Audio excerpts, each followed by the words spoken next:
কালকে থেকে পবিত্র মাহে রমজান শুরু হইতেছে, সেহরি খাওয়ার সময় হয়ে যাইতেছে, আর তোমরা সবাই নাক ডেকে ঘুমাইতেছো। সেহরি খাইতে হইব না, রোজা রাখতে হইব না? না না, এত রাইতে আমি কিছু খাবো না, আমি ঘুমাইতে গেলাম। এটা কেমন কথা বললেন আব্বা? আপনি ঘুমাবেন মানে রোজা রাখতে হইব না? হয়েছে কি জামাই বাবা, ওই যে আমার তো ওই যে গ্যাস্ট্রিকের সমস্যা আছে, এই জন্য রোজা রাখতে পারি না। আর রোজাই যখন রাখতে পারি না তখন ওই সেহরি খায় কি লাভ? জামাই বাবাজি, আমার তো ডায়াবেটিস, একটু পর পর খাইতে হয়, এই জন্য তো আমি রোজা রাখতে পারি না, এই জন্য আমি সেহরি খাবো না। ভাই আমিও সেহরি খাইতে পারবো না। তুমি আমার ভাই বোনা যে আমি বাহানা দেখাইতেছি, বিশ্বাস করো কয়েকদিন ধরে আমার পেটের অবস্থা ভালো না, কতক্ষণ পর পর আমার বাথরুমে যাইতে হয়। আর এই অবস্থায় যদি আমি সেহরি খাই তাহলে কালকে তো আমার সারাদিন বাথরুমে পড়ে থাকতে হইব। যেহেতু রোজাই রাখতে পারবো না তাহলে আর সেহরি খাই কি লাভ, বুঝছো না? দেখ দুলা ভাই, আমি এমনি দুর্বল মানুষ, রোজা রাখতে চাই দেখুন কখন জানি ফিট হয়ে পড়ে গেছি। আর তাছাড়া আমি বেশিক্ষণ না খায় থাকতেও পারি না, এই জন্য আমি সেহরিও খাবো না, রোজাও রাখবো না। ময় মুরব্বী কেউ যখন রোজা রাখতেছে না, আমি একলা রোজা রেখে কি করবো? সবাই দেখা যাবো আমার সামনে গপ গপ করে খাইতেছে, অগো খাওন দেখা আমার খাইতে ইচ্ছা করবো, তারপর রোজাটা হালকা হয়ে যাবো। আমিও রোজাটা না রাখি।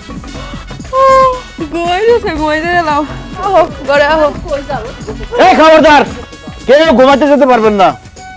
এখন যদি আপনারা সেহরি না খান, রোজা না রাখেন, আমি গ্রামবাসীরা কয়ে দেবো আপনাকে পরিবারের কেউ রোজা রাখে না, সবাই বেরোজগার।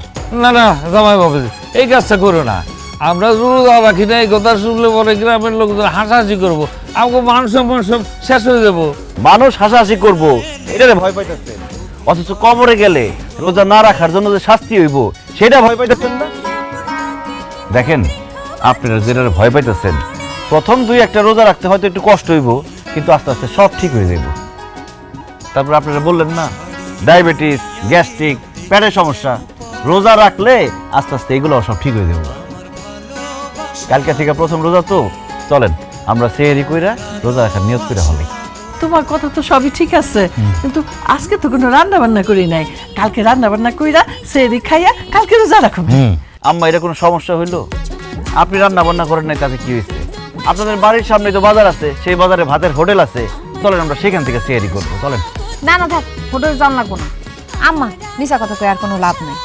সে রান্নাঘর চেক কইরা তারপরে আমগো ডাকছে, সে দেখছে রান্নাঘরে খাবার দাবার আছে, অজুহাত দেখা কোনো লাভ নাই। সেরি না করা পর্যন্ত সে আমগো কাউরে ঘুমাইতে দিব না। হাত মুখ দিয়ে আহি।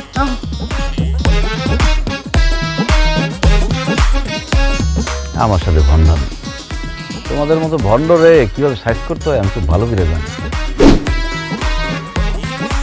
আব্বা তো চোখে কোথাও না, ঘুম ভাঙে না এখনো। আম্মা রোজার নিয়ত করে খান কিন্তু। আচ্ছা ভাই, নিয়ত করছি করছি। শোনো, বেশি করে খাও, সকালে কিন্তু নাস্তা পাইবে না, কিন্তু আর খাওয়ান পাইবে না।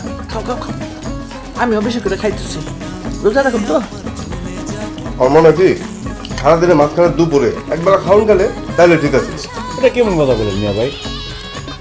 হ্যাঁ, আমগো ছোটবেলায় তো আমরা যখন দুপুরে খেলা হইতাম, আম্মা কইতো যে 2-3টা রোজা হয়ে গেছে, আমরা সারাদিনই খাইতাম আর রোজা রাখতাম। ওই নিয়ম ঠিক আছে। আরে ছোটবেলায় ওটা আলাদা কথা, আবার আপনি কোন ওই নিয়ম ঠিক আছে, বড় জন্য। ভিডিওটি ভালো লাগলে লাইক, কমেন্ট, শেয়ার করে চ্যানেলটি সাবস্ক্রাইব করুন। আর সেই সাথে এই ভিডিও সম্পর্কে আপনার মূল্যবান মতামত জানাতে ভুলবেন না। কিন্তু ধন্যবাদ।